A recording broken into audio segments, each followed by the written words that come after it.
السلام علیکم ورحمۃ اللہ وبرکاتہ۔ سورہ بقرہ ترجمہ و تفسیر، آیت نمبر 142 تا 143، پارہ دوم سیقول۔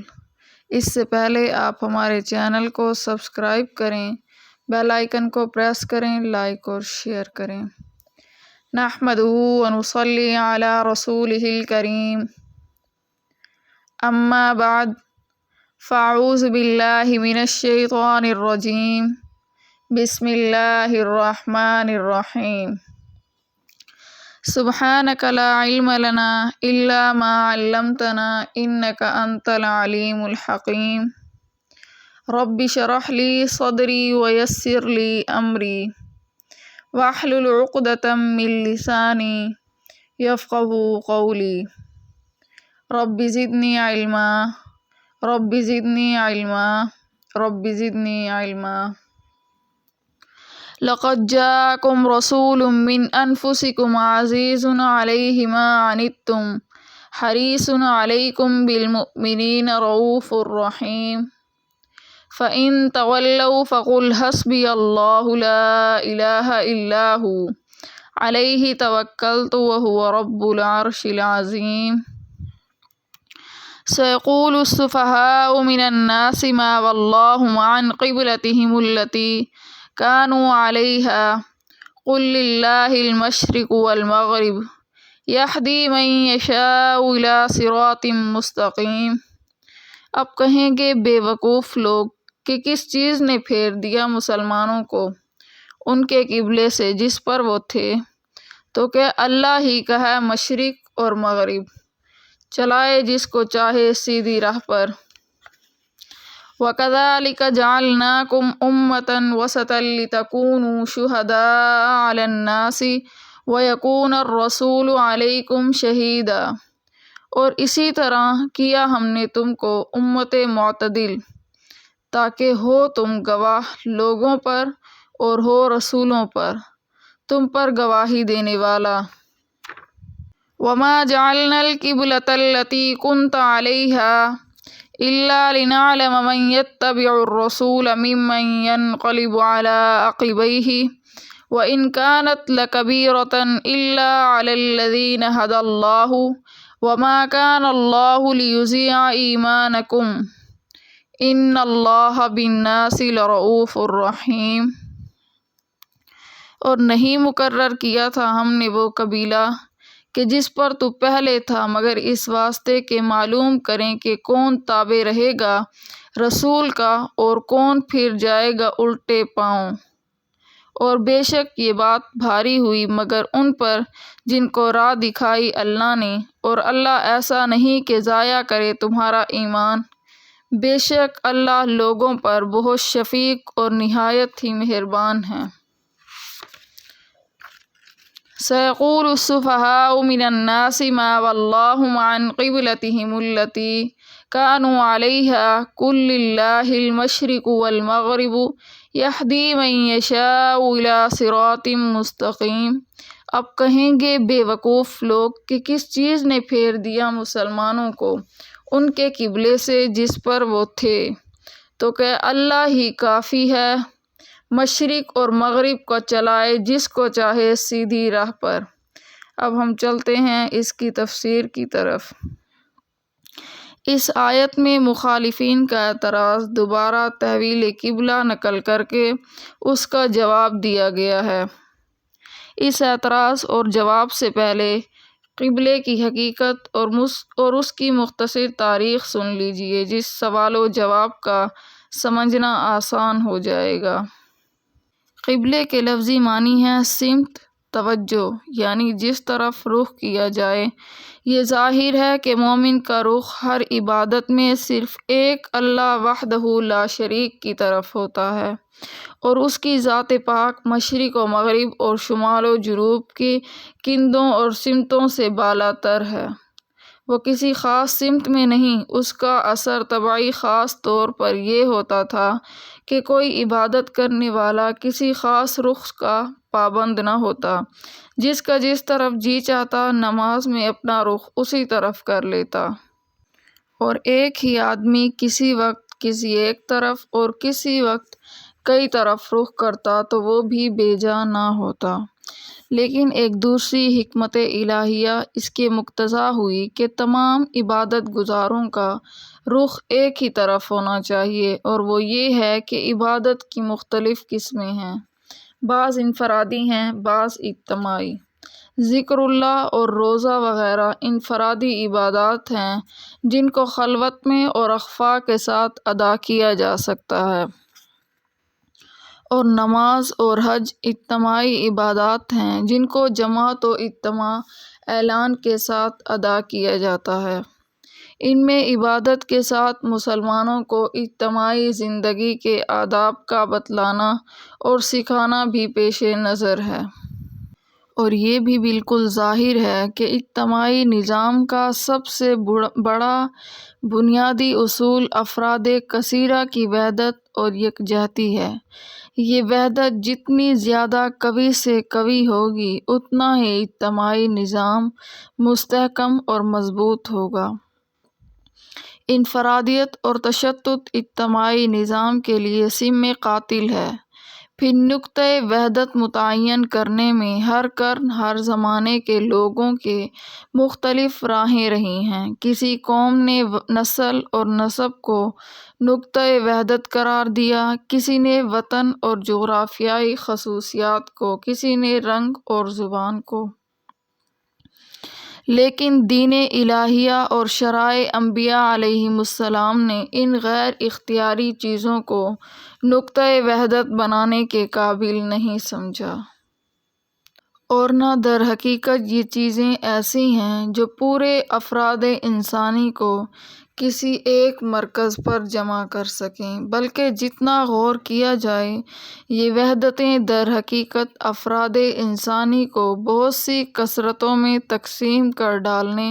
اور آپس میں ٹکراؤ اور اختلافات کے اسباب ہیں۔ دین اسلام نے جو در حقیقت تمام انبیاء علیہم السلام کا دین ہے، وحدت کا اصلی نقطہ فکر و خیال اور عقیدے کی وحدت کو قرار دیا،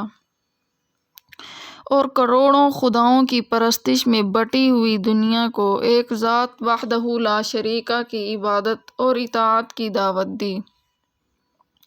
جس پر مشرق و مغرب اور ماضی و مستقبل کے تمام افراد انسانی جمع ہو سکتے ہیں۔ پھر اسی فکر حقیقی اور نظری وحدت کو عملی صورت اور قوت دینے کے لیے کچھ ظاہری وحدتیں بھی ساتھ لگائی گئی، مگر ان ظاہری وحدتوں میں بھی اصول یہ رکھا گیا کہ وہ عملی اور اختیاری ہوں، تاکہ تمام افراد انسانی ان کو اختیار کر کے ایک رشتہ اخوت میں منتقل ہو سکیں۔ نسب، وطن، رنگ، زبان وغیرہ اختیاری چیزیں نہیں ہیں۔ جو شخص ایک خاندان کے اندر پیدا ہو چکا ہے وہ کسی دوسرے خاندان میں پیدا نہیں ہو سکتا۔ جو پاکستان میں پیدا ہو چکا وہ انگلستان یا افریقہ میں پیدا نہیں ہو سکتا۔ جو کالا ہے وہ اپنے اختیار سے گورا، اور جو گورا ہے وہ اپنے اختیار سے کالا نہیں ہو سکتا۔ اب اگر ان چیزوں کو مرکز وحدت بنایا جائے تو انسانیت کا سینکڑوں بلکہ ہزاروں ٹکڑوں اور گروہوں میں تقسیم ہو جانا ناگزیر ہوگا۔ اسی لیے دین اسلام نے ان چیزوں سے جن سے تمدنی مفاد وابستہ ہیں ان کا پورا احترام رکھتے ہوئے ان کو وحدت انسانی کا مرکز نہیں بننے دیا، کہ وحدت افراد انسانی کو مختلف کثرتوں میں بٹنے والی ہیں۔ ہاں، اختیاری امور میں اس کی پوری رعایت رکھی کہ فکر وحدت کے ساتھ عملی اور صوری وحدت بھی قائم ہو جائے۔ کسی ایک طریقے کا پابند نہیں کیا۔ ہر جگہ کے موسم اور تابع مختلف اور ان کی ضروریات مختلف ہیں۔ سب کو ایک ہی طرح کے لباس یا شعار یونیفارم کا پابند کر دیا جائے تو بہت سی مشکلات پیش آئیں گی۔ پھر اگر یونیفارم کم سے کم تجویز کر دیا جائے تو یہ اعتدال انسانی پر ظلم ہوگا، اور اللہ تعالیٰ کے دیے ہوئے عمدہ لباس اور عمدہ کپڑوں کی بے حرمتی ہوگی، اور اگر اس سے زائد کسی لباس کا پابند کیا جائے تو غریب مفلس لوگوں کو مشکلات پیش آئیں گی۔ اسی لیے شریعت اسلام نے مسلمانوں کا کوئی ایک شعار یونیفارم مقرر نہیں کیا، بلکہ مختلف قوموں میں جو طریقے اور واضح ہیں لباس کی رائج تھے، ان سب پر نظر کر کے ان میں سے جو صورتیں اسراف بیجا یا فخر وغیرہ یا کسی غیر مسلم قوم کی نکالی پر مبنی تھی، صرف ان کو ممنوع قرار دے کر باقی چیزوں میں ہر فرد اور ہر قوم کو آزاد اور خود مختار رکھا۔ مرکز وحدت ایسی چیزوں کو بنایا گیا جو اختیاری بھی ہوں اور آسان اور سستی بھی۔ ان چیزوں میں جیسے جماعتی نماز کی صف بندی، ایک امام کی نقل و حرکت کی مکمل پابندی، حج میں لباس اور مسکن کا اشتراک وغیرہ ہیں۔ اسی طرح ایک اہم چیز سمت قبلہ کی وحدت بھی ہے۔ اگرچہ اللہ جل شانہ کی ذات پاک ہر سمت و جہت سے بالا تر ہے، اس کے لیے کوشش جہت یکساں ہے، لیکن نماز میں اجتماعی صورت اور وحدت پیدا کرنے کے لیے تمام دنیا کے انسانوں کا رخ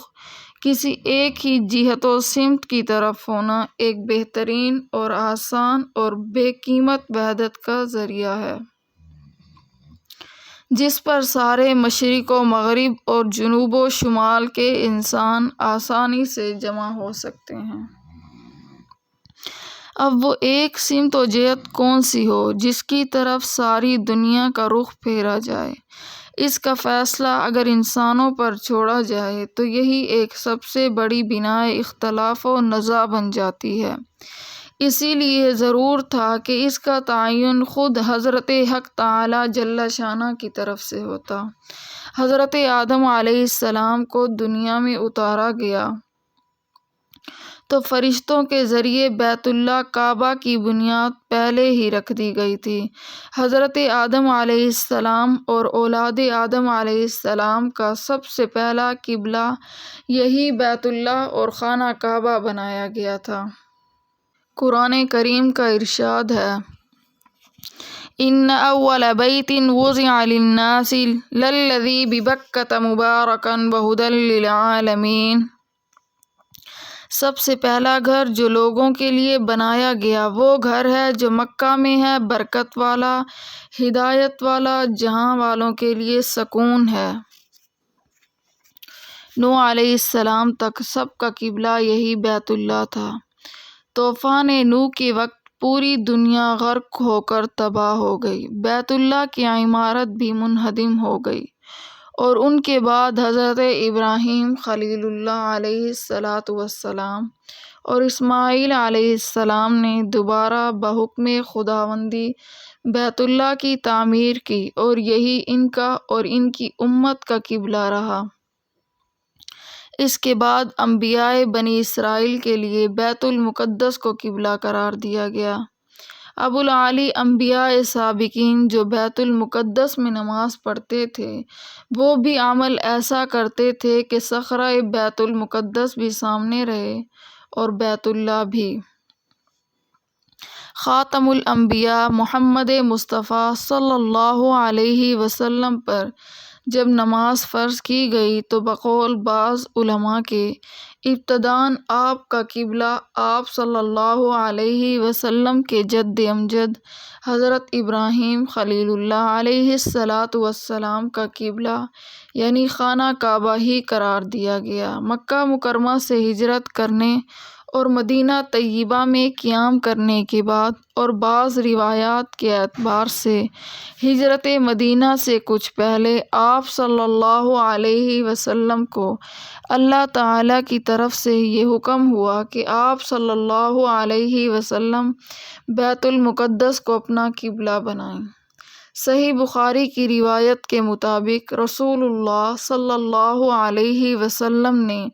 16-17 مہینے بیت المقدس کی طرف نماز ادا فرمائی۔ مسجد نبوی میں آج تک اس کی علامات موجود ہیں،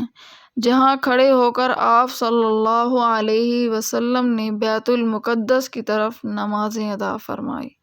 حکم خداوندی کی تعمیل کے لیے تو سید الرسول محمد مصطفیٰ صلی اللہ علیہ وسلم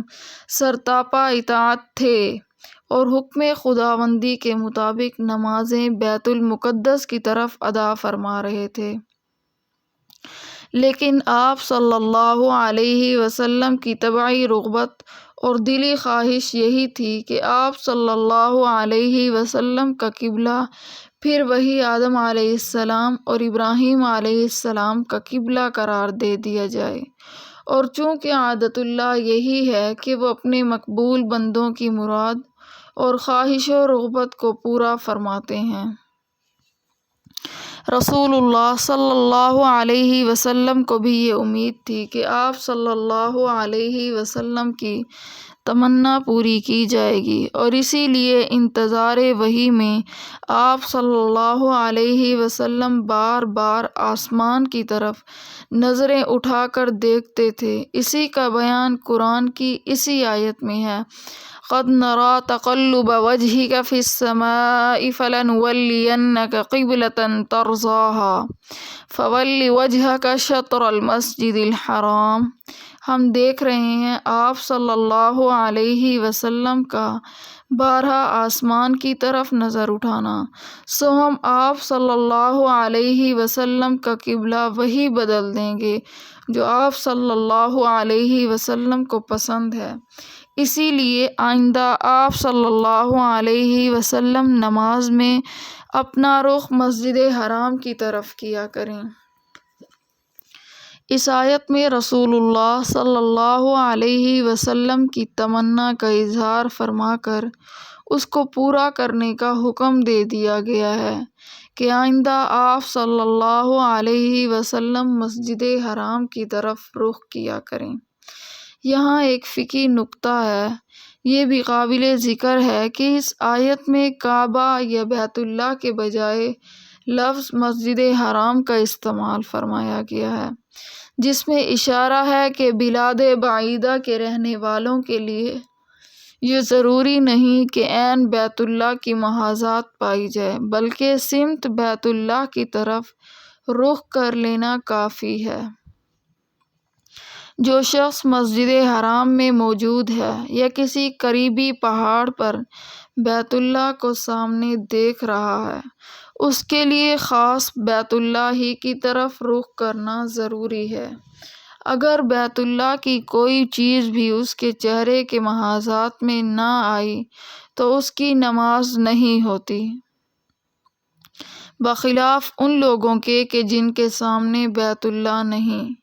کہ ان کے واسطے سمت بیت اللہ یا سمت مسجد حرام کی طرف رخ کر لینا کافی ہے۔ بہرحال ہجرت مدینہ سے 16-17 مہینے بعد پھر آپ صلی اللہ علیہ وسلم کا اور مسلمانوں کا قبلہ بیت اللہ کو بنایا گیا۔ اس پر یہود اور بعض مشرکین و منافقین رسول اللہ صلی اللہ علیہ وسلم اور صحابہ کرام رضوان اللہ علیہم اجمعین پر یہ اعتراض کرنے لگے کہ ان کے دین کا بھی کوئی ٹھکانہ نہیں، کہ ان کا قبلہ بھی روز روز بدلتا رہتا ہے۔ قرآن کریم نے ان کا یہ اعتراض آیت مذکورہ میں نقل فرما دیا ہے، مگر ساتھ ہی عنوان یہ رہا کہ بے وقوف لوگ یہ اعتراض کرتے ہیں، اور ان کی بے وقوفی اس جواب سے واضح ہو گئی۔ اس کے بعد فرمایا گیا، ارشاد باری تعالی ہے، قُلِ اللَّهِ الْمَشْرِقُ وَالْمَغْرِبُ يَهْدِي مَن يَشَاءُ إِلَىٰ صِرَاطٍ مُّسْتَقِيمٍ۔ آپ فرما دیجئے کہ اللہ ہی کے ہیں مشرق اور مغرب، وہ جس کو چاہتا ہے سیدھی راہ پر چلاتا ہے۔ اس میں استقبال قبلہ کی حقیقت کو واضح فرما دیا کہ کعبہ اور بیت المقدس کی کوئی خصوصیت بجز اس کے نہیں کہ حکم ربانی نے ان کو کوئی امتیاز دے کر قبلہ بنا دیا۔ اگر وہ چاہیں تو ان دونوں کے علاوہ کسی تیسری چوتھی چیز کو بھی قبلہ بنا سکتے ہیں۔ پھر جس کو قبلہ بنا دیا گیا اس کی طرف رخ کرنے میں جو کچھ فضیلت اور ثواب ہے اس کی روح بھی حکم حق تعالی جل شانہ کی اطاعت کے سوا کچھ نہیں،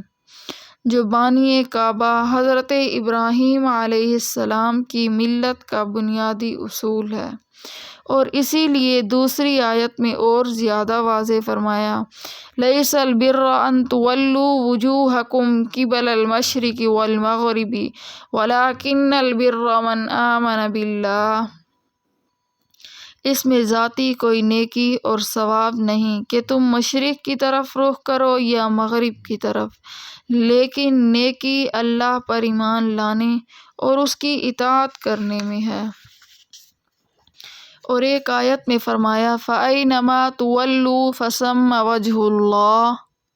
یعنی تم اللہ کے فرمان کے مطابق جس طرف بھی رخ کرو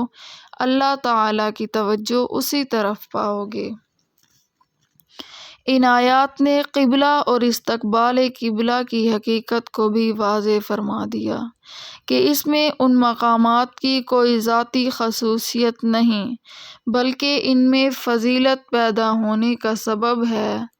یہ ہے کہ ان کو حق تعالیٰ نے قبلہ بنانے کے لیے اختیار فرما لیا،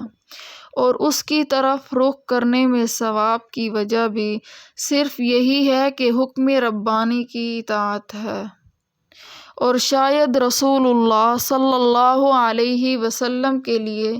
قبلے میں تغیر و تبدل فرمانے کی یہ بھی حکمت ہو کہ عملی طور سے لوگوں پر یہ واضح ہو جائے کہ قبلہ کوئی بت نہیں جس کی پرستش کی جائے، بلکہ اصل چیز حکم خداوندی ہے۔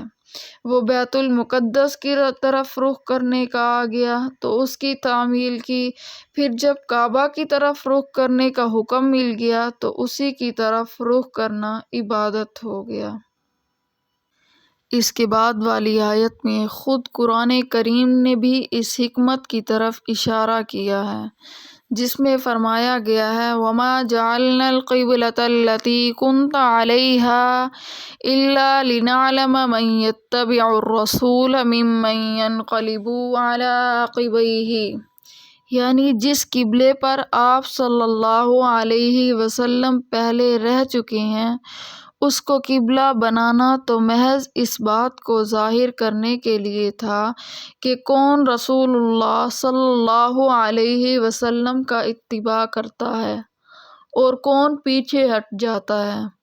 اس حقیقت قبلہ کے بیان سے ان بے وقوف مخالفین کا بھی پورا جواب ہو گیا جو قبلہ کے بارے میں تغیر و تحویل کو اصول اسلام کے منافی سمجھتے اور مسلمانوں کو طعنے دیتے تھے۔ آخر میں ارشاد فرمایا، یہدی من یشاء الی صراط مستقیم، اس میں بتلا دیا ہے کہ سیدھی راہ یہی ہے کہ انسان حکم حق تعالی جل شانہ کے لیے کمر بستہ منتظر رہے، جو حکم مل جائے اس پر چون و چرا عمل کرے، اور یہ سیدھی راہ اللہ تعالیٰ کے فضل سے مسلمانوں کو حاصل ہوئی۔ مسند احمد کی ایک حدیث میں حضرت عائشہ رضی اللہ تعالی عنہا سے منقول ہے کہ رسول اللہ صلی اللہ علیہ وسلم نے فرمایا کہ اہل کتاب کو مسلمانوں کے ساتھ سب سے بڑا حسد 3 چیزوں پر ہے۔ ایک یہ کہ ہفتے میں ایک دن عبادت کے لیے مخصوص کرنے کا حکم ساری امتوں کو ملا تھا، یہود نے سنیچر کا دن مقرر کر لیا اور نصارہ نے اتوار کا، اور حقیقت میں عند اللہ وہ جمعہ کا روز تھا جو مسلمانوں کے انتخاب میں آیا۔ دوسرے وہ قبیلے جو تحویل کے بعد مسلمانوں کے لیے مقرر کیا گیا اور کسی امت کو اس کی توفیق نہیں ہوئی۔ تیسرے امام کے پیچھے آمین کہنا۔ یہ تینوں خصلتیں صرف مسلمانوں کو میسر ہوئی، اہل کتاب ان سے محروم ہیں۔ وَكَذَلِكَ جَعَلْنَاكُمْ أُمَّةً وَسَطًا لِتَكُونُوا شُهَدَاءَ عَلَى النَّاسِ وَيَكُونَ الرَّسُولُ عَلَيْكُمْ شَهِيدًا، اور اسی طرح کیا ہم نے تم کو امت معتدل تاکہ ہو تم گواہ لوگوں پر اور ہو رسول پر تم پر گواہی دینے والا۔ لفظ وسط بفتح سین بمعنی اوسط ہی اور خیر الامور اور افضل اشیاء کو وسط کہا جاتا ہے۔ ترمذی شریف کی روایت میں ہے، حضرت ابو سعید خدری رضی اللہ تعالیٰ عنہ نقل کرتے ہیں، حضور صلی اللہ علیہ وسلم سے لفظ وسط کی تفسیر عدل سے کی گئی ہے، جو بہترین کے معنی میں آیا ہے۔ اس آیت میں امت محمدیہ علیہ صاحب الصلاۃ والسلام کی ایک امتیازی فضیلت و خصوصیت کا ذکر ہے، وہ ایک معتدل امت بنائی گئی۔ اس میں یہ بتلایا گیا ہے کہ جس طرح ہم نے مسلمانوں کو وہ قبلہ عطا کیا جو سب سے اشرف و افضل ہے، اسی طرح ہم نے امت اسلامیہ کو ایک خاص امتیازی فضیلت یہ عطا کی ہے کہ اس کو ایک معتدل امت بنایا ہے، جس کے نتیجے میں ان کو میدان حشر میں یہ امتیاز حاصل ہوگا کہ سارے انبیاء علیہم السلام کی امتیں جب اپنے انبیاء کی ہدایت و تبلیغ سے مکر جائیں گی اور ان کو جھٹلا کر یہ کہیں گی کہ ہمارے پاس نہ کوئی کتاب آئی، نہ کسی نبی نے ہمیں کوئی ہدایت کی، اس وقت امت محمدیہ انبیاء علیہم السلام کی طرف سے گواہی میں پیش ہوں گی اور یہ شہادت دے گی کہ انبیاء علیہم السلام نے ہر زمانے میں اللہ تعالیٰ کی طرف سے لائی ہوئی ہدایت ان کو پہنچائی اور ان کو صحیح راستے پر لانے کی مقدور بھر کوششیں کی۔ مدعا علیہم امت محمدیہ کی گواہی پر یہ جرح کریں گی کہ اس امت محمدیہ کا تو ہمارے زمانے میں وجود بھی نہ تھا، اس کو ہمارے معاملات کی کیا خبر، اس کی گواہی ہمارے مقابلے میں کیسے قبول کی جا سکتی ہے۔ امت محمدیہ اس جرح کا یہ جواب دے گی کہ بے شک ہم اس وقت موجود نہ تھے، مگر ان کے حالات و واقعات کی خبر ہمیں ایک صادق و مصدق رسول اللہ صلی اللہ علیہ وسلم نے اور اللہ کی کتاب نے دی ہے، جس پر ہم ایمان لائے اور ان کی خبر کو اپنے معائنے سے زیادہ دقیق اور سچا جانتے ہیں، اس لیے ہم اپنی شہادت میں حق کے بجانب اور سچے ہیں۔ اس وقت رسول اللہ صلی اللہ علیہ وسلم پیش ہوں گے اور ان گواہوں کا تزکیہ و توثیق کریں گے کہ بے شک انہوں نے جو کچھ کہا وہ صحیح ہے، اللہ تعالیٰ کی کتاب اور میری تعلیم کے ذریعے ان کو یہ صحیح حالات معلوم ہوئے۔ محشر کے اس واقعے کی تفصیل بخاری شریف میں ہے۔ الغرض آیت مذکورہ میں امت محمدیہ کی اعلیٰ فضیلت و شرف کا راز بتلایا گیا ہے کہ یہ امت معتدل امت بنائی گئی۔ اعتدال کے معنی اور حقیقت کیا ہے؟ وصف اعتدال کی یہ اہمیت کیوں ہے کہ اس پر مدار فضیلت رکھا گیا؟ اس امت محمدیہ علیہ صاحب الصلاۃ والسلام کے معتدل ہونے کا واقعات کی روح سے کیا ثبوت ہے؟ ترتیب اور ان تینوں سوالوں کا جواب یہ ہے کہ اعتدال کے لفظی معنی ہیں برابر ہونا۔ یہ لفظ عدل سے مشتق ہے، اس کے معنی ہے برابر کرنے کے۔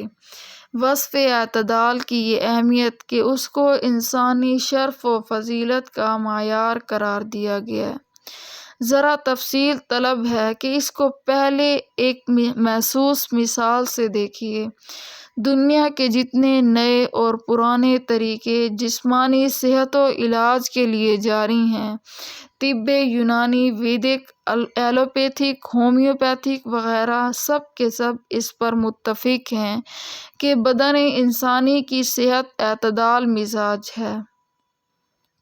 اور جہاں یہ اعتدال کسی جانب سے خلل پذیر ہو وہی بدن انسانی کا مرض ہے۔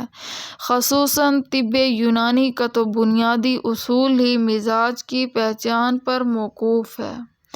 انسان کا بدن 4 خلط خون، بلغم، سودا، صفرا سے مرکب ہے، اور انہی چاروں اخلاص سے پیدا شدہ 4 کیفیات انسان کے بدن میں ضروری ہیں: گرمی، ٹھنڈک، خشکی اور تری۔ جس وقت تک یہ چاروں کیفیات مزاج انسانی کے مناسب حدود کے اندر معتدل رہتی ہیں وہ بدن انسانی کی صحت و تندرستی کہلاتی ہیں، اور جہاں ان میں سے کوئی کیفیت مزاج انسانی کو حد سے زیادہ ہو جائے یا گھٹ جائے وہی مرض ہے، اور اگر اس کی اصلاح و علاج نہ کیا جائے تو ایک حد میں پہنچ کر وہی موت کا پیام ہو جاتا ہے۔ اس محسوس مثال کے بعد اب روحانیت اور اخلاقیات کی طرف آئیے تو آپ کو معلوم ہوگا کہ ان میں بھی اعتدال اور بے اعتدالی کا یہی طریقہ جاری ہے۔ اس کے اعتدال کا نام روحانی صحت اور بے اعتدالی کا نام روحانی اور اخلاقی مرض ہے، اور اس مرض کا اگر علاج کر کے اعتدال پر نہ لایا جائے تو اس کا نتیجہ روحانی موت ہے،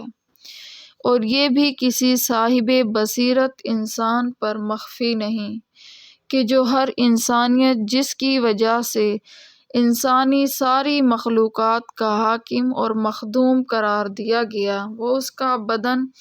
یا بدن کے اجزاء و اخلاط یا ان کی کیفیت حرارت بردودات نہیں، کیونکہ ان اجزاء و کیفیات میں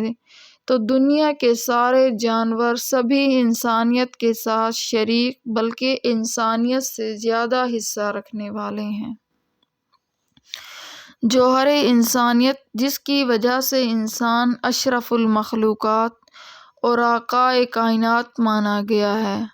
وہ اس کے گوشت پوست اور حرارت و برودات وغیرہ سے بالا تر کوئی چیز ہے جو انسان میں کامل اور اکمل طور پر موجود ہے۔ دوسری مخلوقات کو اس کا وہ درجہ حاصل نہیں، اور اس کا معین کر لینا بھی کوئی باریک اور مشکل کام نہیں کہ وہ انسان کا روحانی اور اخلاقی کمال ہے جس نے اس کو محروم کائنات بنا دیا، اور اسی وجہ سے وہ انسان جو اپنے جوہر شرافت اور فضیلت کی بے قدری کر کے اس کو ضائع کرتے ہیں ان کے بارے میں فرمایا۔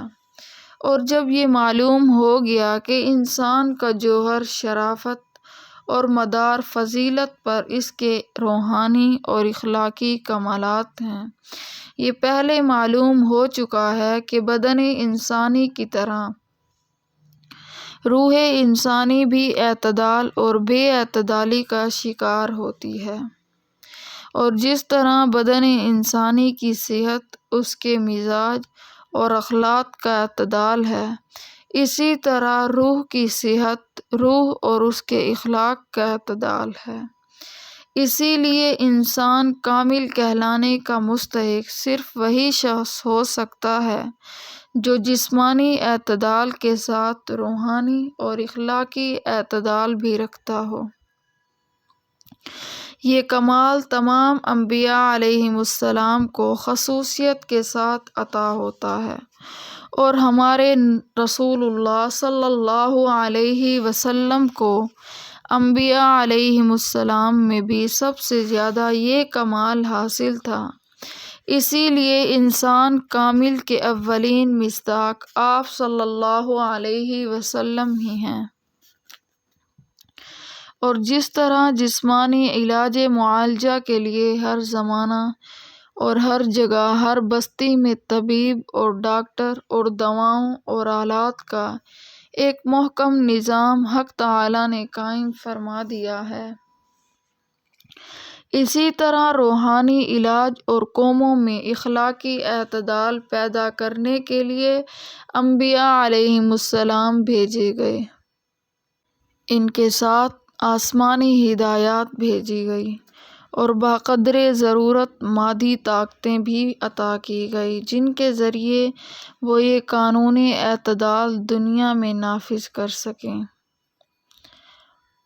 قرآن کریم کا ارشاد ہے، یعنی ہم نے بھیجے ہیں اپنے رسول نشانیاں دے کر اور اتاری ان کے ساتھ کتاب اور ترازو تاکہ لوگ عدل و انصاف پر قائم ہو جائیں،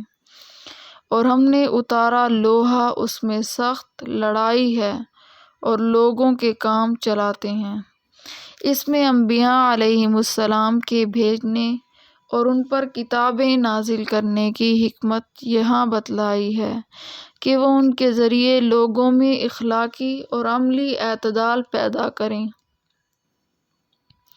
کتاب اخلاق اور روحانی اعتدال پیدا کرنے کے لیے نازل کی گئی،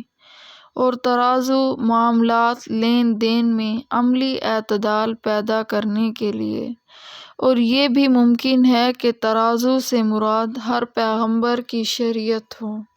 جس کے ذریعے اعتدال حقیقی معلوم ہوتا ہے اور عدل و انصاف قائم کیا جا سکتا ہے۔ اس تفصیل سے آپ نے یہ سمجھ لیا ہوگا کہ تمام انبیاء علیہم السلام کے بھیجنے اور ان پر کتابیں نازل کرنے کی اصلی غرض و حکمت یہی ہے کہ قوموں کو اخلاقی اور عملی اعتدال پر قائم کیا جائے، اور یہی قوموں کی صحت مندی اور تندرستی ہے۔ اس بیان سے آپ نے یہ بھی معلوم کر لیا ہوگا کہ امت محمدیہ کی جو فضیلت آیت مذکورہ میں بتلائی گئی ہے، وَكَذَلِكَ جَعَلْنَاكُمْ أُمَّةً وَسَطًا لِتَكُونُوا، یعنی ہم نے تمہیں ایک معتدل امت بنایا ہے۔ یہ بولنے اور لکھنے میں تو ایک لفظ ہے، لیکن حقیقت کے اعتبار سے کسی قوم یا شخص میں جتنے کمالات اس دنیا میں ہو سکتے ہیں ان سب کے لیے حاوی اور جامع ہے۔ اس میں امت محمدیہ کو امت وسط یعنی معتدل امت فرما کر یہ بتلا دیا کہ انسان کا جوہر، شرافت و فضیلت ان میں بدرجہ کمال موجود ہے، اور جس غرض کے لیے یہ آسمان و زمین کا سارا نظام ہے اور جس کے لیے انبیاء علیہم السلام اور آسمانی کتابیں بھیجی گئی ہیں، یہ امت اس میں ساری امتوں سے ممتاز اور افضل ہے۔ قرآن کریم نے اس امت کے متعلق اس خاص وصف فضیلت کا بیان مختلف آیات میں مختلف عنوانات سے کیا ہے۔ سورہ اعراف کے آخر میں امت محمدیہ کے لیے ارشاد ہوا، وَمِمَّنْ خَلَقْنَا أُمَّةٌ يَهْدُونَ بِالْحَقِّ وَبِهِ يَعْدِلُونَ، یعنی ان لوگوں میں جن کو ہم نے پیدا کیا ایک ایسی امت ہے جو سچی راہ بتلاتے ہیں اور اس کے موافق انصاف کرتے ہیں۔ اس میں امت محمدیہ کے اعتدال روحانی اور اخلاقی کو واضح فرمایا کہ وہ اپنے ذاتی مفادات اور خواہشات کو چھوڑ کر آسمانی ہدایت کے مطابق خود بھی چلتے ہیں اور دوسروں کو بھی چلانے کی کوشش کرتے ہیں، اور کسی معاملے میں نزاع و اختلاف ہو جائے تو اس کا فیصلہ بھی اسی بے لاگ آسمانی قانون کے ذریعے کرتے ہیں جس میں کسی شخص یا قوم کے ناجائز مفاد کا کوئی خطرہ نہیں۔ سورہ آل عمران میں امت محمدیہ کے اسی اعتدال مزاج اور اعتدال روحانی کے آثار کو ان الفاظ میں بیان فرمایا گیا ہے، كنتم خير أمة أخرجت للناس تأمرون بالمعروف وتنهون عن المنكر وتؤمنون بالله، یعنی تم سب امتوں میں بہتر ہو جو عالم میں بھیجی گئی ہیں، حکم کرتے ہو اچھے کاموں کا اور منع کرتے ہو برے کاموں سے، اور اللہ پر ایمان لاتے ہو، یعنی جس طرح ان کو رسول اللہ صلی اللہ علیہ وسلم سب رسولوں میں افضل نصیب ہوئے، کتاب سب کتابوں میں جامع اور اکمل نصیب ہوئی، اسی طرح ان کو قوموں کا صحت مندانہ مزاج اور اعتدال بھی اسی اعلیٰ پیمانے پر نصیب ہوا کہ وہ سب امتوں میں بہترین امت قرار پائی۔ اس میں علوم و معارف کے دروازے کھول دیے گئے ہیں، ایمان و اعمال و تقویٰ کی تمام شاخیں ان کی قربانیوں سے سرسبز و شاداب ہوں گی، وہ کسی مخصوص ملک و اقلیم میں محصور نہ ہوگی بلکہ اس کا دائرہ عمل سارے عالم اور انسانی زندگی کے سارے شعبوں کو محیط ہوگا۔ گویا اس کا وجود ہی اس لیے ہوگا کہ دوسروں کی خیر خواہی کرے اور جس طرح ممکن ہو انہیں جنت کے دروازوں پر لا کھڑا کر دے۔ اخرجت للناس میں اس کی طرف اشارہ ہے کہ یہ امت دوسروں کی خیر خواہی اور فائدے کے لیے بنائی گئی ہے۔ اس کا فرض منصبی اور قومی نشان یہ ہے کہ لوگوں کو نیک کاموں کی ہدایت کرے، برے کاموں سے روکے۔ حدیث پاک میں ہے کہ رسول اللہ صلی اللہ علیہ وسلم نے ارشاد فرمایا، الدین النصیحہ، کہ یہی مطلب ہے کہ دین اس کا نام ہے کہ سب مسلمانوں کی خیر خواہی کرے، پھر برے کاموں میں کفر و شرک، بدعت رسوم، کبھی فسق و فجور اور ہر قسم کی بد اخلاقی اور نامعقول باتیں شامل ہیں۔ ان سے روکنا بھی کئی طرح ہوگا، کبھی زبان سے، کبھی ہاتھ سے، کبھی قلم سے، کبھی تلوار سے، ہر قسم کا جہاد اس میں داخل ہو گیا۔ یہ صفت جس قدر عموم و اہتمام سے امت محمدیہ میں پائی گئی، پہلی امتوں میں اس کی نظیر نہیں ملتی۔ اب تیسری بات غور طلب یہ رہ گئی کہ اس امت کے وسط و اعتدال کا واقعات سے ثبوت کیا ہے، اس کی تفصیل و طویل اور تمام امتوں کے اعتقادات، اعمال و اخلاق اور کارناموں کو موزن کر کے بتلانے پر موقوف ہے۔ اس میں چند چیزیں بطور مثال کی ہیں۔ سب سے پہلے اعتقادی اور نظمی اعتدال کو لے لیجیے تو پچھلی امتوں میں ایک طرف تو یہ نظر آئے گا کہ اللہ کے رسولوں کو اس کا بیٹا بنا لیا اور ان کی عبادت اور پرستش کرنے لگے۔ وقالت الیہود عزیر ابن اللہ وقالت النصارى المسیح ابن اللہ، اور دوسری طرف انہی قوموں کے دوسرے افراد کا یہ عالم بھی مشاہدے میں آیا کہ رسول اللہ صلی اللہ علیہ وسلم کے مسلسل معجزات دیکھنے اور برتنے کے باوجود جب ان کا رسول اللہ صلی اللہ علیہ وسلم ان کو کسی جنگ و جہاد کی دعوت دیتا ہے تو وہ کہتے ہیں، جائیے آپ اور آپ کا پروردگار وہی مخالفین سے قتال کریں، ہم تو یہاں بیٹھے ہیں۔ کہیں یہ بھی نظر آتا ہے کہ اپنے انبیاء کو خود ان کے ماننے والے طرح طرح کی ایذائیں پہنچاتے ہیں، باخلاف امت محمدیہ کے کہ وہ ہر قرن، ہر زمانے میں ایک طرف تو اپنے رسول اللہ صلی اللہ علیہ وسلم سے وہ عشق و محبت رکھتے ہیں کہ اس کے آگے اپنی جان و مال اور اولاد، آبرو، سب کچھ قربان کر دیتے ہیں، اور دوسری طرف یہ اعتدال کہ رسول کو رسول اور خدا کو خدا سمجھتے ہیں، رسول اللہ صلی اللہ علیہ وسلم کو اللہ کا بندہ اور رسول مانتے اور کہتے ہیں۔ وہ آپ صلی اللہ علیہ وسلم کے مدح اور مناقب میں بھی یہ پیمانے رکھتے ہیں، یعنی اس کلمہ کفر کو تو چھوڑ دو جو نصارہ نے اپنے نبی کے بارے میں کہہ دیا کہ وہ معاذ اللہ خود خدا یا خدا کے بیٹے ہیں۔ اس کے سوا آپ صلی اللہ علیہ وسلم کی مدحت و ثنا میں جو کچھ کہو وہ سب حق و صحیح ہے۔ عبادات کا نمبر ہے۔ اعتقاد کے بعد پچھلی امتوں میں ایک طرف تو یہ نظر آئے گا کہ اپنی شریعت کے احکام کو چند سکوں کے بدلے میں فروخت کیا جاتا ہے، رشوتیں لے کر آسمانی کتاب میں ترمیم کی جاتی ہے یا غلط فتوے دیے جاتے ہیں اور طرح طرح کے ہیلے بہانے کر کے شرعی احکام کو بدلا جاتا ہے، عبادات سے پیچھا چھڑایا جاتا ہے۔ اور دوسری طرف عبادت خانوں میں آپ کو ایسے لوگ بھی نظر آئیں گے کہ جنہوں نے ترک دنیا کر کے رہبانیت اختیار کر لی۔ وہ خدا کی دی ہوئی حلال نعمتوں سے بھی اپنے آپ کو محروم رکھتے ہیں اور سختیاں جھیلنے ہی کو عبادت و ثواب سمجھتے ہیں۔ امت محمدیہ نے اس کے خلاف ایک طرف رہبانیت کو انسانیت پر ظلم قرار دیا اور دوسری طرف احکام خدا اور رسول پر مر مٹنے کا جذبہ پیدا کیا اور کیسر و کسریٰ کے تخت و تاج کے مالک بن کر دنیا کو یہ دکھلا دیا کہ دیانت و سیاست میں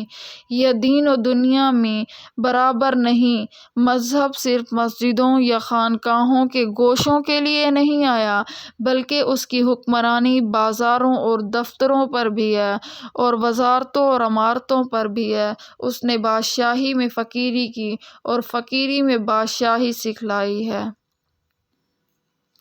اس کے بعد معاشرت اور تمدن کو دیکھیے تو پچھلی امتوں میں آپ ایک طرف یہ بے اعتدالی دیکھیں گے کہ انسانی حقوق کی کوئی پرواہ نہیں، حق ناحق کی کوئی بحث نہیں، اپنے اغراض کے خلاف جس کو دیکھا اس کو کچل ڈالنا، قتل کر دینا، لوٹ لینا سب سے بڑا کمال ہے۔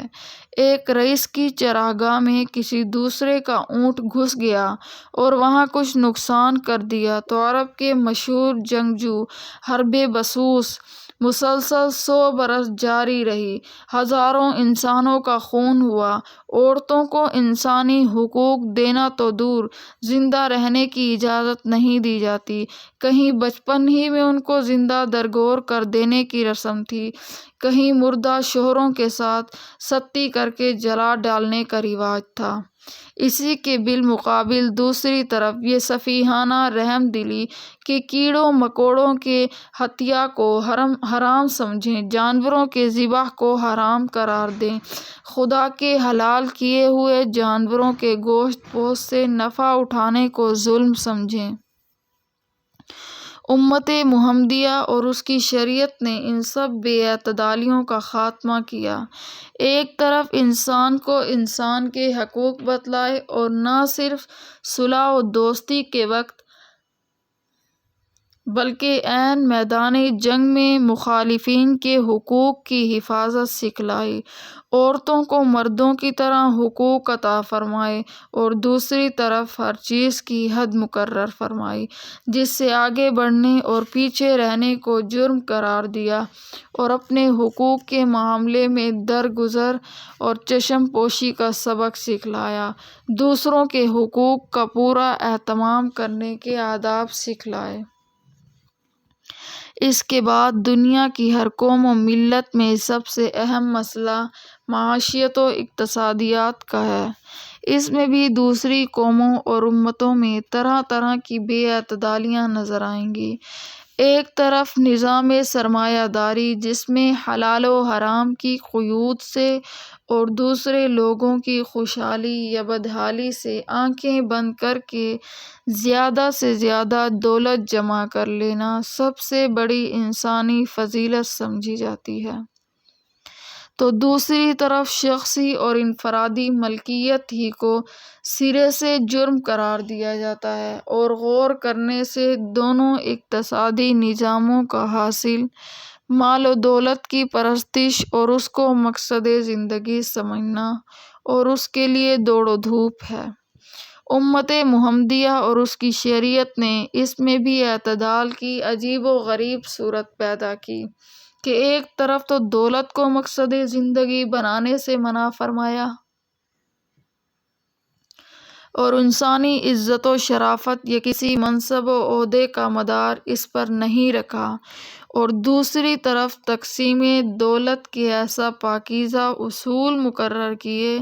جن سے کوئی انسان ضروریات زندگی سے محروم نہ رہے اور کوئی فرد ساری دولت کو نہ سمیٹ لے۔ قابل اشتراک چیزوں کو مشترک اور وقف عام رکھا، مخصوص چیزوں میں انفرادی ملکیت کا مکمل احترام کیا، حلال مال کی فضیلت، اس کے رکھنے اور استعمال کرنے کے صحیح طریقے بتلائے۔ اس کی تفصیل اس قدر طویل ہے کہ ایک مستقل بیان کو چاہتی ہے۔ اس وقت بطور مثال چند نمونے اعتدال اور بے اعتدالی کے پیش کرنے تھے۔ اس کے لیے اتنا ہی کافی ہے جس سے آیت مذکورہ کا مضمون واضح ہو گیا کہ امت محمدیہ کو ایک معتدل اور بہترین امت بنایا گیا۔ لِتَكُونُوا الشُّهَدَاءَ عَلَى النَّاسِ، یعنی امت محمدیہ کو وسط اور عدل و سخا اس لیے بنایا گیا کہ یہ شہادت دینے کے قابل ہو جائیں۔ اس سے معلوم ہوا کہ جو شخص عادل نہیں وہ قابل شہادت نہیں۔ عادل کا ترجمہ ثقہ یعنی قابل اعتماد کے کیا جاتا ہے۔ اس کی پوری شرائط کتاب فقہ میں مذکور ہیں۔ امام قرطبی رحمۃ اللہ علیہ نے فرمایا کہ آیت اجماع امت کی حجت ہونے پر ایک دلیل ہے، کیونکہ جب اس امت کو اللہ تعالیٰ نے شہداء قرار دے کر دوسری امتوں کے بالمقابل ان کی بات کو حجت بنا دینا تو ثابت ہوا کہ اس امت کا اجماع حجت اور عمل اس پر واجب ہے۔ اسی طرح کہ صحابہ کرام رضوان اللہ علیہم اجمعین کا اجماع تابعین پر اور تبع تابعین کا اجماع تابعین پر حجت ہے۔ تفسیر مظہری میں ہے کہ اس آیت سے ثابت ہوا کہ اس امت کے جو افعال و اعمال متفق علیہ ہیں وہ سب محمود و مقبول ہیں، کیونکہ اگر سب کا اتفاق کسی خطا پر تسلیم کیا جائے تو پھر یہ کہنے کی کوئی معنی نہیں رہتے کہ یہ امت وسط اور عدل ہے۔ امام جصاص رحمۃ اللہ علیہ نے فرمایا کہ اس آیت میں اس کی دلیل ہے کہ ہر زمانے کے مسلمانوں کا اجماع معتبر ہے۔ اجماع کا حجت ہونا صرف قرن اولیٰ یا کسی خاص زمانے کے ساتھ مخصوص نہیں، کیونکہ آیت میں پوری امت کو خطاب ہے اور امت رسول اللہ صلی اللہ علیہ وسلم کی صرف وہ نہ تھے جو اس زمانے میں موجود تھے، بلکہ قیامت تک آنے والی نسلیں ہیں جو مسلمان ہیں وہ سب آپ صلی اللہ علیہ وسلم کی امت ہیں۔ تو ہر زمانے کے مسلمان شہداء اللہ ہو گئے، جن کا قول حجت ہے، وہ سب کسی خطا اور غلط پر متفق نہیں ہو سکتے۔ وَمَا جَعَلْنَا الْقِبْلَةَ الَّتِي كُنْتَ عَلَيْهَا إِلَّا لِنَعْلَمَ مَنْ يَتَّبِعُ الرَّسُولَ مِمَّنْ يَنْقَلِبُ عَلَىٰ عَقِبَيْهِ وَإِنْ كَانَتْ لَكَبِيرَةً إِلَّا عَلَى الَّذِينَ هَدَى اللَّهُ وَمَا كَانَ اللَّهُ لِيُضِيعَ إِيمَانَكُمْ إِنَّ اللَّهَ بِالنَّاسِ لَرَءُوفٌ رَحِيمٌ۔ اور نہیں مقرر کیا تھا ہم نے وہ قبلہ کہ جس پر تو پہلے تھا مگر اس واسطے کہ معلوم کریں کہ کون تابع رہے گا رسول کا اور کون پھر جائے گا الٹے پاؤں، اور بے شک یہ بات بھاری ہوئی مگر ان پر جن کو راہ دکھائی اللہ نے، اور اللہ ایسے نہیں ضائع کر دے گا تمہارا ایمان،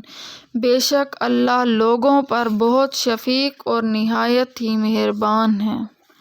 اس میں صحابہ کرام رضوان اللہ علیہم اجمعین اور تابعین کا اختلاف ہے کہ ہجرت سے پہلے مکہ مکرمہ میں جب نماز فرض ہوئی اس وقت قبلہ بیت اللہ تھا یا بیت المقدس۔ حضرت عبداللہ بن عباس رضی اللہ تعالی عنہ کا قول یہ ہے کہ اول ہی سے قبلہ بیت المقدس تھا، جو ہجرت کے بعد بھی 16-17 مہینے تک باقی رہا۔ اس کے بعد بیت اللہ کو قبلہ بنانے کے احکام نازل ہو گئے۔ رسول اللہ صلی اللہ علیہ وسلم کا عمل مکہ مکرمہ میں یہ رہا کہ آپ صلی اللہ علیہ وسلم حجر اسود اور رکن یمانی کے درمیان نماز پڑھتے تھے تاکہ بیت اللہ بھی سامنے رہے اور بیت المقدس کا بھی استقبال ہو جائے۔ مدینہ منورہ پہنچنے کے بعد یہ ممکن نہ رہا، اسی لیے تحویل قبلہ کا اشتیاق پیدا ہوا۔ اور دوسرے حضرات نے فرمایا کہ جب نماز فرض ہوئی مکہ مکرمہ میں تو مسلمانوں کا ابتدائی قبلہ بیت اللہ ہی تھا، کیونکہ حضرت ابراہیم و اسماعیل علیہم السلام کا قبلہ بھی بیت اللہ ہی رہا تھا، اور رسول اللہ صلی اللہ علیہ وسلم جب تک مکہ مکرمہ میں مقیم رہے بیت اللہ ہی کی طرف نماز پڑھتے رہے۔ پھر ہجرت کے بعد آپ صلی اللہ علیہ وسلم کا قبلہ بیت المقدس قرار دے دیا گیا، اور مدینہ منورہ میں 16-17 مہینے آپ نے بیت المقدس کی طرف نماز پڑھی۔ اس کے بعد پھر آپ صلی اللہ علیہ وسلم کا جو پہلا قبلہ تھا یعنی بیت اللہ، اس کی طرف نماز میں توجہ کرنے کا حکم آ گیا۔ مدینہ منورہ میں تشریف لانے کے بعد چونکہ قبائل یہود سے سابقہ پڑا تو رسول اللہ صلی اللہ علیہ وسلم نے ان کو مانوس کرنے کے لیے انہی کا قبلہ باذن خداوندی اختیار کر لیا، مگر پھر تجربے سے ثابت ہوا کہ یہ لوگ اپنی ہٹ دھرمی سے باز آنے والے نہیں، تو پھر آپ صلی اللہ علیہ وسلم کو اپنا اصلی قبلہ یعنی بیت اللہ کی طرف رخ کرنے کا حکم مل گیا، جو آپ صلی اللہ علیہ وسلم کو اپنے آبا ابراہیم و اسماعیل علیہ السلام کا قبلہ ہونے کی وجہ سے طبعاً محبوب تھا۔ حضرت صالح علیہ السلام کی مسجد کا قبلہ بھی بیت اللہ کی طرف تھا۔ ان کا ایک یہودی سے مناظرہ ہو گیا۔ یہودی نے کہا کہ موسیٰ علیہ السلام کا قبلہ صخرہ بیت المقدس تھا، لیکن ابو العالی رحمۃ اللہ نے کہا کہ نہیں، موسیٰ علیہ السلام صخرہ بیت المقدس کی طرف نماز پڑھتے تھے مگر آپ کا رخ بیت اللہ ہی کی طرف ہوتا تھا۔ یہودی نے انکار کیا تو ابو العالی نے کہا کہ اچھا، میرے تمہارے جھگڑے کا فیصلہ حضرت صالح علیہ السلام کی مسجد کر دے گی، جو بیت المقدس کے پیچھے ایک پہاڑ پر ہے۔ دیکھا گیا تو اس کا قبلہ بیت اللہ کی طرف تھا۔ اور جن حضرات نے پہلے قول کو اختیار کیا ہے ان کے نزدیک حکمت یہ تھی کہ مکہ مکرمہ میں تو مشرکین سے امتیاز اور ان سے مخالفت کا اظہار کرنا تھا،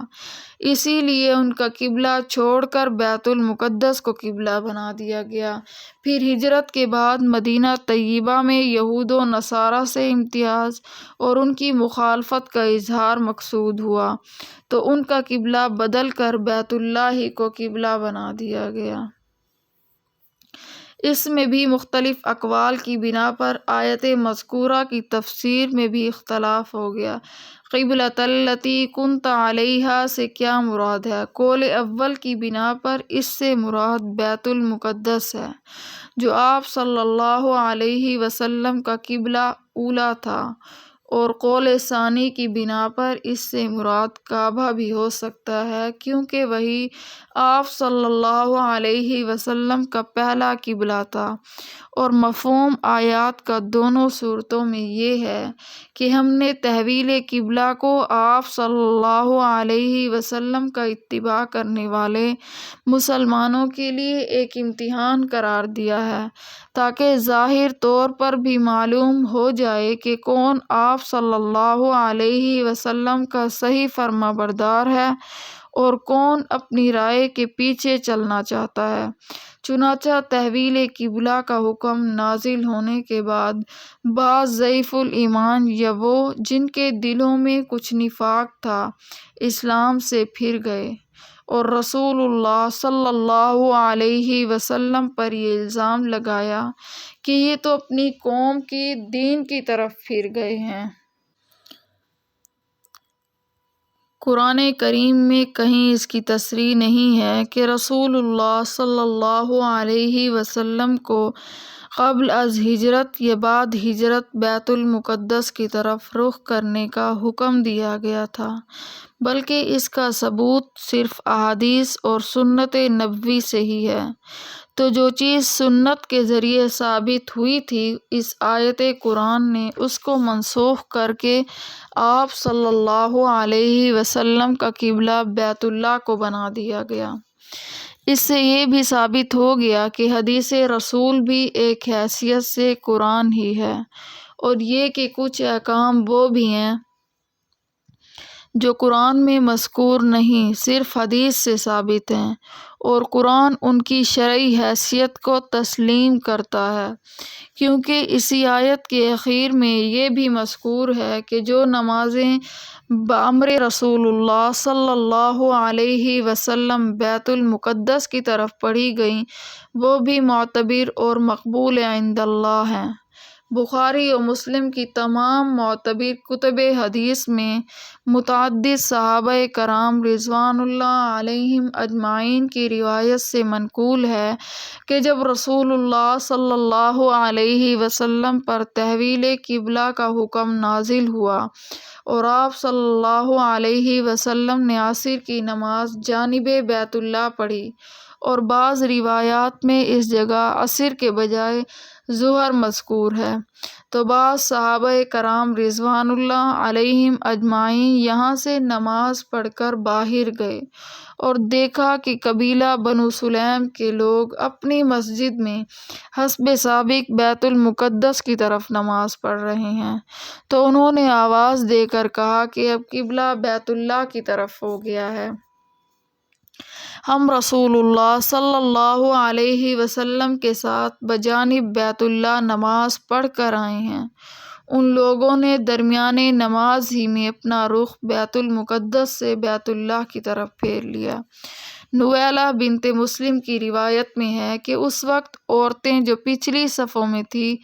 آگے آ گئی اور مرد جو اگلی صفوں میں تھے پیچھے آ گئے، اور جب رخ بیت اللہ کی طرف بدلا گیا تو مردوں کی صفیں آگے اور عورتوں کی پیچھے ہو گئی۔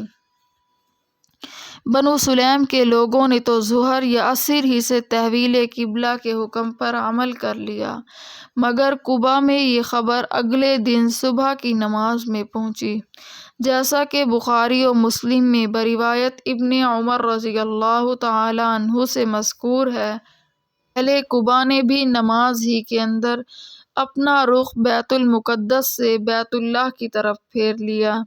امام جصاص نے متعدد روایات حدیث بھی نقل کر کے فرمایا، یعنی یہ حدیث اگرچہ اصل سے خبر واحد ہے، مگر قرائن قوی کی وجہ سے اس نے درجہ تواتر کا حاصل کر لیا ہے، جو علم یقین کا موجب ہوتا ہے، مگر حنفیہ اور ان کے متفق فقہ جن کا ضابطہ یہ ہے کہ خبر واحد سے کوئی قطعی حکم منسوخ نہیں ہو سکتا، ان پر یہ سوال اب بھی باقی رہتا ہے کہ اس حدیث کی شہرت اور تلقی بالقول تو بعد میں ہوئی۔ بنو سلیم اور اہل قباء کو تو اچانک ایک ہی آدمی نے خبر دی تھی، اس وقت اس حدیث کو درجہ شہرت و تواتر حاصل نہیں تھا، انہوں نے اس پر کیسے عمل کر لیا؟ تو امام نے فرمایا کہ اصل بات یہ ہے کہ ان حضرات اور سب صحابہ کرام رضوان اللہ علیہم اجمعین کو پہلے سے یہ معلوم تھا کہ رسول اللہ صلی اللہ علیہ وسلم کی رغبت یہ ہے، آپ صلی اللہ علیہ وسلم کا قبلہ بیت اللہ کر دیا جائے، اور آپ صلی اللہ علیہ وسلم اس کے لیے دعا بھی کر رہے ہیں۔ اس رغبت و دعا کی وجہ سے ان حضرات کی نظر میں استقبال بیت المقدس کا حکم آئندہ باقی نہ رہنے کا احتمال ضرور پیدا ہو گیا تھا، اس احتمال کی وجہ سے بقائے قبلہ بیت المقدس ظنی ہو گیا، اسی کے منسوخ کرنے سے یہ خبر واحد کافی ہو گئی، ورنہ محض خبر واحد سے کوئی قرآنی قطعی فیصلہ منسوخ ہو جانا معقول نہیں۔ صحیح بخاری باب ما جاء فی القبلہ میں حضرت عبداللہ بن عمر رضی اللہ تعالی عنہ کی حدیث میں جو کعبہ میں تحویل قبلہ کا حکم پہنچے اور ان لوگوں کی بحالت نماز بیت اللہ کی طرف پھر جانے کا واقعہ ذکر کیا۔ اس پر علامہ حنفی نے تحریر فرمائی ہے کہ اس حدیث سے ثابت ہوا کہ جو شخص نماز میں شریک نہیں وہ کسی نماز پڑھنے والے کو تعلیم و تلقین کر سکتا ہے، اور عام فقہائے حنفیہ نے جو خارج الصلاۃ کسی شخص کی اقتداء اور اتباع کو مفسد نماز کہا ہے، جو عام متون و شرح و حنفیہ میں منقول ہے، اس کا منشا یہ ہے کہ نماز میں غیر اللہ کے امر کا اتباع موجب فساد نماز ہے۔ لیکن اگر کوئی شخص اتباع امر الہی کا کرے مگر اس اتباع میں کوئی دوسرا شخص واسطہ بن جائے، وہ موجب فساد نہیں۔ فقہا نے جہاں یہ مسئلہ لکھا ہے کہ کوئی شخص جماعت میں شریک ہونے کے لیے ایسے وقت پہنچے کہ اگلی صف پوری ہو چکی ہے، اب پچھلی صف میں تنہا رہ جاتا ہے، تو اس کو چاہیے کہ اگلی صف میں سے کسی آدمی کو پیچھے کھینچ کر اپنے ساتھ ملا لے۔ اس میں بھی یہ سوال آتا ہے کہ اس کے کہنے سے جو پیچھے آ جائے گا وہ نماز میں اتباع امر غیر اللہ کا کرے گا، اسی لیے اس کی نماز فاسد ہو جانی چاہیے۔ یعنی اس صورت میں نماز فاسد نہ ہونے کی وجہ یہ ہے کہ در حقیقت اس شخص نے آنے والے کے حکم کا اتباع نہیں کیا بلکہ امر الہی کا اتباع کیا ہے، جو رسول اللہ صلی اللہ علیہ وسلم کے ذریعے اس کو پہنچا ہے کہ جب ایسی صورت پیش آئے تو اگلی صف والے کو پیچھے آ جانا چاہیے۔ اس مسئلے کا ذکر کر کے پہلے فساد نماز کا قول نقل کیا، پھر اس کی تردید کی کہ اس کے الفاظ یہ ہیں۔ ان تمام روایات سے ثابت ہوا کہ اگر کوئی نمازی ایسے شخص کی آواز پر عمل کرے جو اس کے ساتھ نماز میں شریک نہیں تو اس کی دو صورتیں ہیں، ایک یہ کہ خود اس شخص کی دلداری اور اتباع مقصود ہو تو مفسد نماز ہے، لیکن اگر اس نے کوئی حکم شرعی بتلایا اور اس کا اتباع نمازی نے نہیں کیا تو وہ در حقیقت امر الہی کا اتباع ہے، اسی لیے مفسد نماز نہیں ہوگا۔ اب مسئلہ زیر بحث یعنی اعلی مکبر الصوت کا فیصلہ کر لینا آسان ہو گیا، کیونکہ وہاں اس آلے کے اتباع کا دور دور بھی وہم نہیں ہو سکتا تھا۔ ظاہر ہے کہ اتباع رسول اللہ صلی اللہ علیہ وسلم کے اس حکم کا ہوتا ہے کہ جب امام رکوع کرے تو رکوع کرو، جب سجدہ کرے تو تم بھی سجدہ کرو۔ اس آلے سے صرف یہ معلوم ہو جاتا ہے کہ اب امام رکوع میں گیا یا سجدے میں جا رہا ہے۔ اس علم کے بعد اتباع امام کا کرتا ہے، نہ کہ اس آلے کے حکم کا، اور اتباع امام کا ایک حکم الہی ہے، اور یہ کلام اس بنیاد پر ہے کہ اعلی مکبر الصوت کی آواز کو عین امام کی آواز نہ مانی جائے بلکہ اس کی نقل و حکایت قرار دی جائے، اور اہل فن اس کی آواز کو عین آواز امام کہتے ہیں۔ ان کی تحقیق پر تو کوئی اشکال جواز صلاۃ میں نہیں ہے۔ وَمَا كَانَ اللَّهُ لِيُضِيعَ إِيمَانَكُمْ، یہاں اگر ایمان سے مراد اس کے معروف معنی لیے جائیں تو مطلب آیت کا یہ ہے کہ تحویل قبلہ پر جو بعض بے وقوف لوگوں کو یہ خیال پیدا ہوا کہ یہ دین سے منحرف ہو گئے اور ان کا ایمان ہی ضائع ہو گیا، اس کا جواب دیا کہ اللہ تعالی تمہارے ایمان کو ضائع کرنے والے نہیں۔ بے وقوف لوگوں کے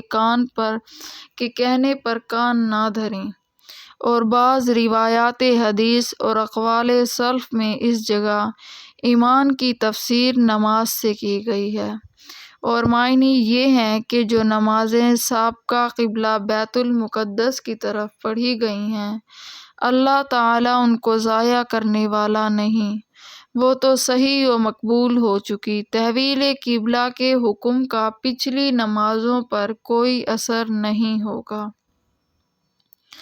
صحیح بخاری میں بروایت ابن عازب رضی اللہ تعالی عنہ اور ترمذی شریف میں بروایت حضرت عبداللہ بن عباس رضی اللہ تعالی عنہ سے منقول ہے کہ جب رسول اللہ صلی اللہ علیہ وسلم قبلہ بیت اللہ کو بنا دیا گیا تو لوگوں نے سوال کیا کہ جو مسلمان اس عرصے میں انتقال کر گئے جبکہ بیت المقدس کی طرف نماز ہوا کرتی تھی اور بیت اللہ کی طرف نماز پڑھنا ان کو نصیب نہیں ہوا، ان کا کیا حال ہوگا؟ اس پر یہ آیت نازل ہوئی جس میں نماز کو ایمان کے لفظ سے تعبیر کر کے واضح کر دیا کہ ان کی نمازیں سب صحیح و مقبول ہو چکی ہیں، ان کے معاملے میں تحویل قبلہ کا کوئی اثر نہیں پڑے گا۔ وآخر دعوانا ان الحمد للہ رب العالمین۔